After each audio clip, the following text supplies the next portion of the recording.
뇌병변 장애인은 전체 장애 등록 인구 가운데 약 10%를 차지합니다. 그 대표적 유형 중 하나인 뇌성마비. 뇌성마비는 뇌가 손상되어 운동 기능이 마비된 상태입니다. 뇌병변 장애의 또 다른 유형인 뇌졸중. 뇌졸중은 뇌에 혈액을 공급하는 혈관이 막히거나 터져서 뇌 손상이 오고 그에 따른 신체 장애가 나타나는 것을 말하며 또한 외부에서의 힘이 뇌를 손상시켜 일어나는 외상성 뇌 손상 역시 뇌병변 장애의 대표적인 유형에 속합니다. 걷거나 일상생활을 하는데 제한을 받는 것은 뇌병변 장애인의 공통적인 특징으로 꼽힙니다. 그런데 뇌병변 장애인을 둘러싼 비장애인의 오래된 편견이 있습니다.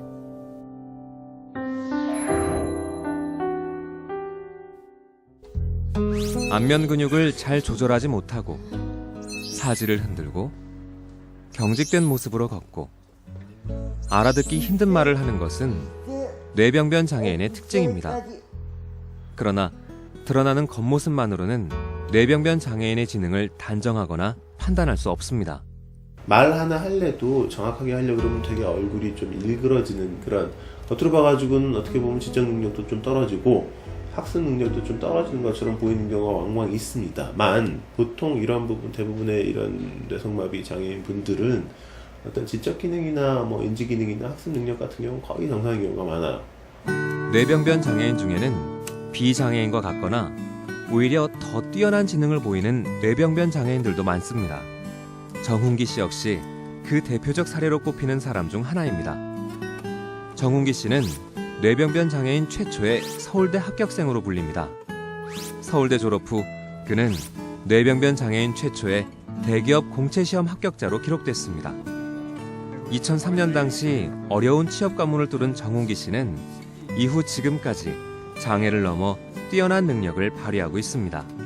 지금 사회에서 말이 좀 어명한다든지 아니면은 뭐 말이 좀 더듬더 해가지고 저 친구는 뭐가 안 좋을 거야. 그렇게 얘기하는 거는, 그렇게 생각하는 거는 시대착오적인 생각입니다. 어떻게 보면 더 뛰어난 학습 능력을 가지고 있는데도 불구하고 일반적으로 그런 분들을 저 양반은 잘 못할 거야, 이 사람들한테 일을 시키게 되면 이 사람들이 다 망쳐놓을 거야 라는 편견 때문에 제대로 기회를 못 갖고 있는 경우가 되게 많아요. 그러다 보니까 실제로 이분들이 사실 좌절도 많이 하고 할 수 있는데 이런 몸에 갇혀있는 그런 영혼이라고 봐도 되거든요. 영혼은 깨끗하고 생각도 많이 하고 있는데 몸은 이래고 잘 안 움직여요. 이런 부분에 대해서는 겉보기와 다르게 이분들이 속에서는 정말 뛰어난 어떤 학습 능력과 인지 능력과 판단 능력을 가지고 있다라는 상황에서 현재 어떤 일을 하더라도 약간 느린 편이 있으니까 그런 부분에서 조금의 인내심만 가지고 있으면은 충분히 좋은 어떤 사회 구성원으로서 롤을 담당할 수 있을 거라고 생각을 합니다.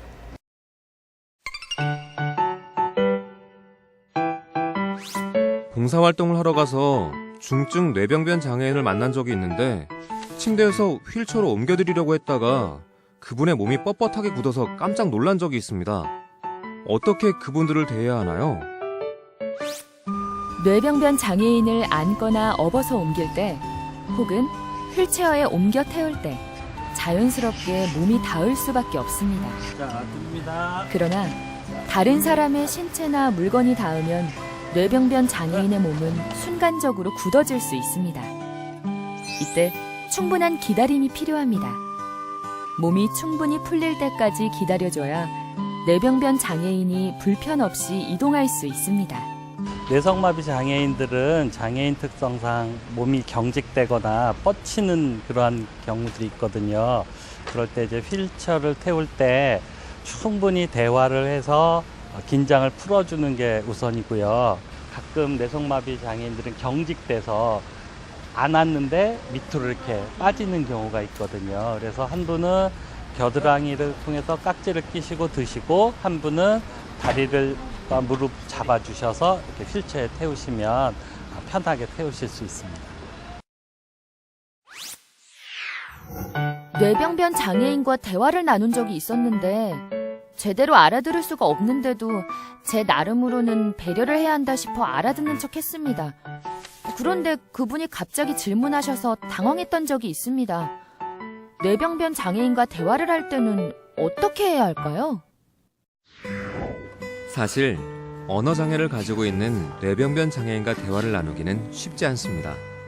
관광, 네. 특히 뇌병변 장애인은 낯선 사람들 앞에서는 긴장이 생겨 발음에 곤란을 느끼게 됩니다.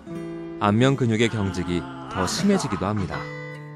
이런 이유로 뇌병변 장애인의 말은 더욱 알아듣기 힘들게 되는 경우가 많습니다. 그런 경우 그냥 넘어가기보다는 다시 말해달라고 요청하는 것이 좋습니다. 네? 선생님 다시 한 번만 말씀해. 제가 못 들었어요. 장애인의 의사를 정확하게 파악하는 것은 매우 중요하기 때문입니다. 4시간, 4시간 걸린다고요? 인내심을 가지고 성의 있게 경청하면 듣지 못할 말은 없습니다. 언어장애가 있으신 뇌병변 장애인분들과 대화하실 때는 좀 차분히, 충분히 시간을 가지고 대화하시는 배려가 필요하고, 언어장애가 심한 뇌병변 장애인분들과 대화하실 때는 글이나 문자 같은 그런 필담 형식으로도 많이 하시고, 아니면 통신용 자판, 기타 전자장치 같은 의사소통 보조기구를 활용해서 의사소통하는 방법도 있습니다. 뇌병변 장애인과 동행하기는 쉽지 않을 것 같은데요. 어떤 것들을 알아야 할까요? 뇌병변 장애인의 걷기는 비장애인보다 2~3배의 시간이 더 걸릴 수밖에 없습니다. 함께 걸어갈 때는 뇌병변 장애인의 걷는 속도에 맞추어 걷는 것이 기본입니다. 만약 함께 가는 도중 뇌병변 장애인이 넘어졌을 경우 괜찮으세요? 바로 일으켜 세우는 것은 바람직하지 않습니다. 어떤 도움이 필요한지 먼저 물어본 후 도움을 주는 것이 필요합니다. 또한 가는 도중 음료수를 권할 때는 미리 빨대를 꽂아주는 것이 좋습니다. 뇌병변 장애인 의사에 따라 이동하되 휠체어를 이용할 때에는 이동 방향을 일러주고 장애인이 불안해하지 않도록 도와줘야 되고요. 그리고 항상 뇌병변 장애인 주변에 목발이나 휠체어를 준비해서 언제든지 이용 가능하게 도움을 주면 좋을 것 같습니다. 또한 동선을 고려해서 장애물이나 턱이 없는 곳을 살펴보고 뇌병변 장애인에게 알려주어야 합니다.